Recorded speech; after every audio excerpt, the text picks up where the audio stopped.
Salut les jeunes, c'est Souti à l'appareil.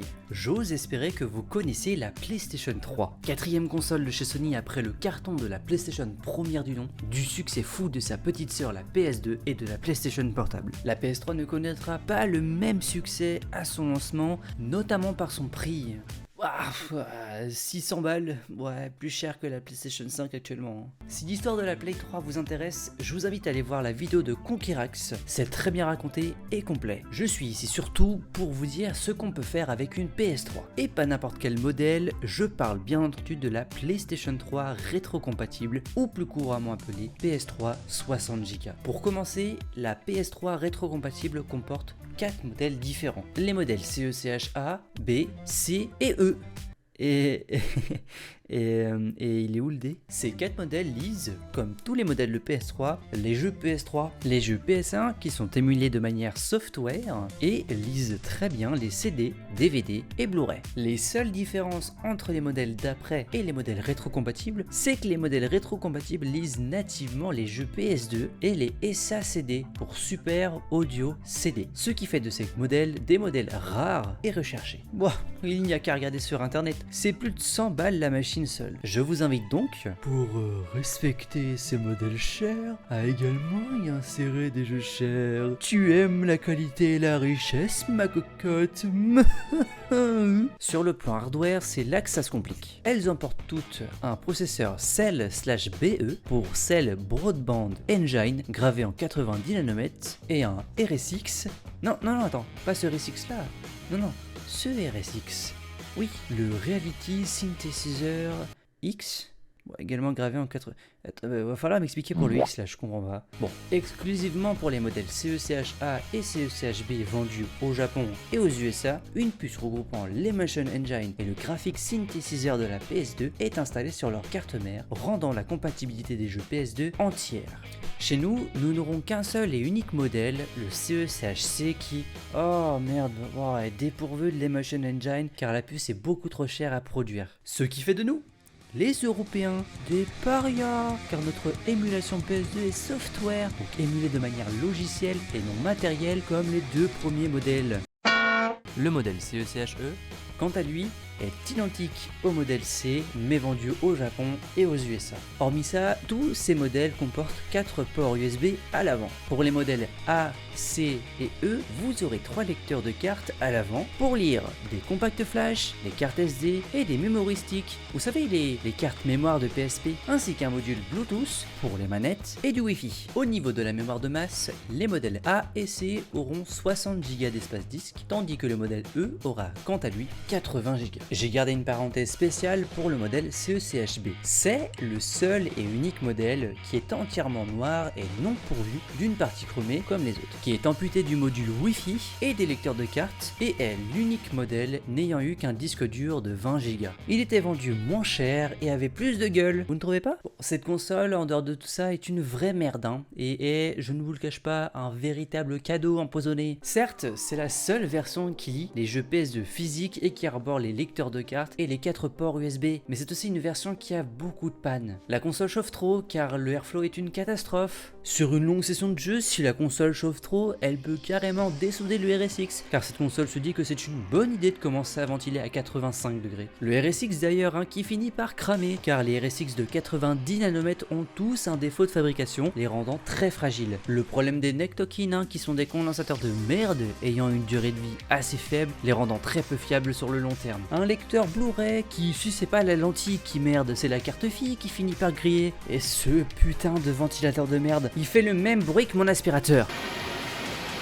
Dans le genre moins drôle, ces pannes peuvent résulter par une LED jaune suivie de 3 petits bips s'appelant ELOD pour Yellow Light of Death.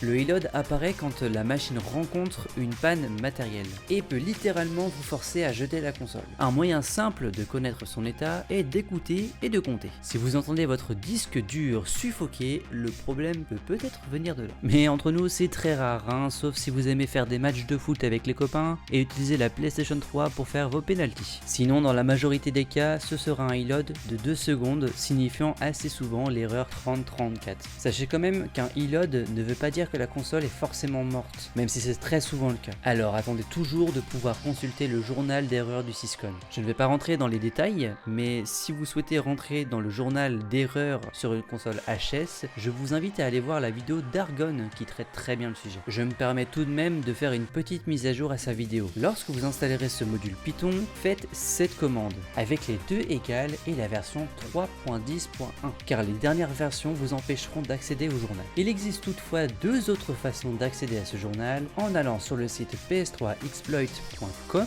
vous laissez mouliner et ce sera juste ici. Sinon, si vous êtes sur un custom firmware Evilnat, il faudra insérer une clé USB formatée en FAT32, aller dans ce menu et consulter l'archive sur votre ordinateur. Une fois accès aux journaux, vous devez alors aller sur le site psdevwiki.com et découvrir l'erreur associée. J'ouvre une petite parenthèse pour vous dire qu'il est possible de rendre la PS3 rétrocompatible bien plus robuste avec le mode Frankenstein. Grâce entre autres à RipFelix, il est possible de changer le RSX de 90 nanomètres par le RSX de 40 nanomètres des PS3 plus récentes, qui est considéré comme le plus fiable de tous. Et grâce au Tantalizer, qui est également une création de RipFelix, vous pourrez changer les neck tokens pour les rendre indestructibles. Malheureusement, l'opération complète coûte souvent dans les 500 €, mais si vous avez les thunes de le faire, faites-le, ça en vaut vraiment le coup. Et j'ouvre une seconde parenthèse qui concerne cette fois-ci tous les modèles de PS3. Si votre module Wi-Fi ou votre lecteur Blu-ray est HS, ne faites surtout pas la mise à jour système. Vous pourrez aisément l'installer, mais une fois que la console aura redémarré sur ce menu, eh bien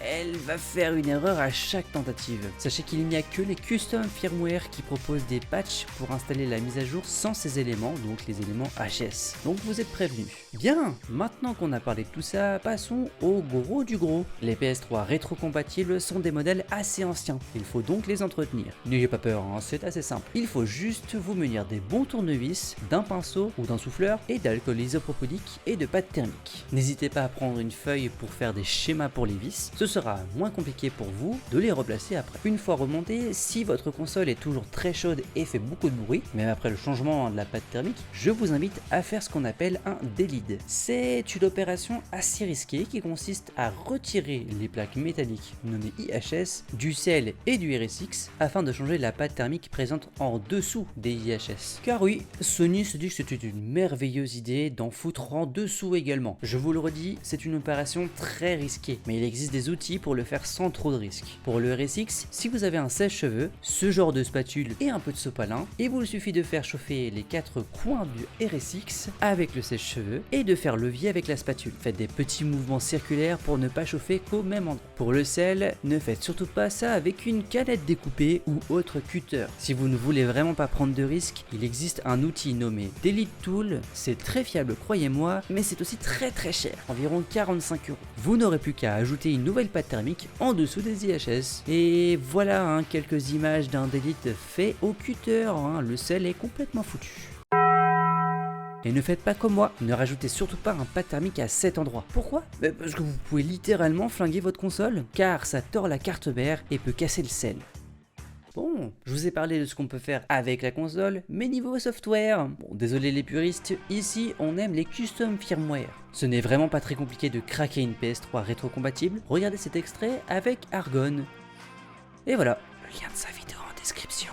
Enfin non, maintenant il faut installer le custom firmware et je vous conseille Evilnat pour ne pas vous prendre la tête. L'avantage de Evilnat, c'est qu'il embarque plusieurs options présentes sur les autres custom firmware et c'est stable. En allant dans ce dossier, vous pourrez alors changer la région de la console, afficher le temps d'utilisation totale de la console, sa température, définir la température maximum dynamique, activer un pseudo mode développeur, installer Linux grâce à Petit Boot et aux OS, remarier le lecteur Blu-ray si vous l'avez changé, aller en factory mode et j'en passe. De plus, vous pourrez installer des Homebrew. Ce sont des applications faites par des gens pour ajouter des fonctionnalités. Les plus connus sont Webman pour avoir accès au stockage de votre console depuis un PC et pouvoir installer des jeux sur votre HDD depuis une application FTP. Multiman pour d'autres fonctionnalités de personnalisation et de gestion. Et Artemis pour tricher.